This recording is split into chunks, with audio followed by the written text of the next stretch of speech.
বিয়ে বাড়িতে DJ party হারাম, ডান্স পার্টি হারাম, গান পার্টি হারাম, নাচ পার্টি হারাম। বর্তমানে যে প্রসেসে বিয়ে বাড়িতে হলুদ মাখানো হয় ওই হলুদ মাখানো হারাম। যে বর্তমান পরিস্থিতিতে যেমন ভাবে একটা লাপিতকে ডেকে এনে কামান দেওয়া হয়, নখ কাটা হয়, সেটা হলো হারাম। প্যারে মুসলমান, আজকে মুসলমানের ঘরে হারাম কাজ চলছে, আজকে মুসলমানের ঘরে নাজায়েজ কাজ চলছে, আর মুসলমান দাঁড়িয়ে দাঁড়িয়ে দেখছে।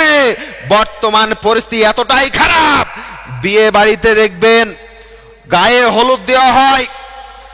এই শোনেন, বর্তমানে যেমন ভাবে ছেলেকে কিংবা মেয়েকে যে পরিস্থিতিতে গায়ে হলুদ দেওয়া হয় ওই রকম ভাবে হলুদ দেওয়া হারাম, নাজায়েজ।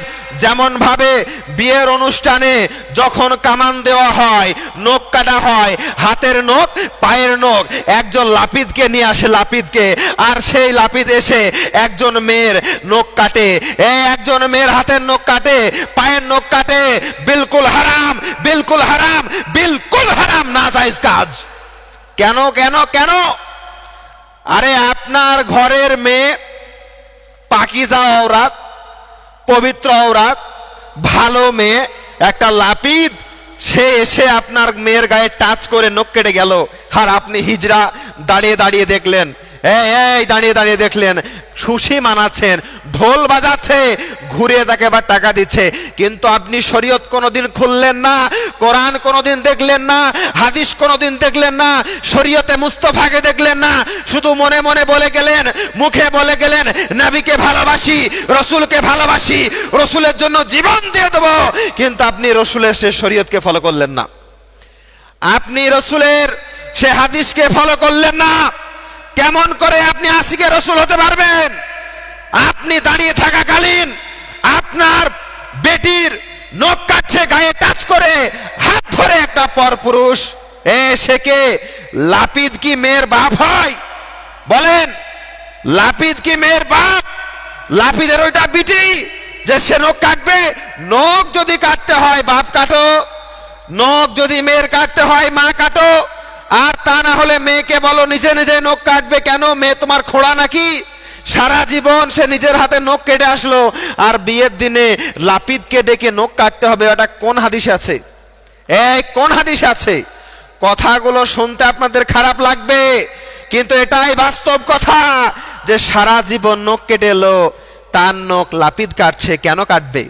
আর বিয়ে বাড়িতে এখন শোনেন, বর্তমানে বিয়ে বাড়িতে যদি ডিজে না আনা হয় তাহলে বলছে ওই বাড়িটা বিয়ে বাড়ি মানাই না।